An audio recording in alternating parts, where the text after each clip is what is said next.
يقول الحسن البصري: اعلم عافاك الله أن جور الملوك نقمة من نقم الله تبارك وتعالى. الله أكبر. يعني بلاء من الله تبارك وتعالى. كون الحاكم اللي عليك ظالم جائر مجرم، هذه شنهي؟ هذا بلاء من الله عز وجل. ليه؟ مصيبة، لكن المصيبة سببها إيش؟ نحن.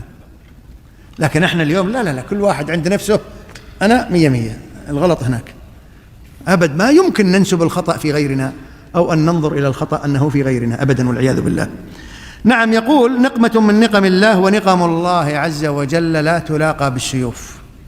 إذا جاءت المصيبة من الله تروح تسحب السيف وتصارع البلاء؟ لا. البلاء كيف يواجه؟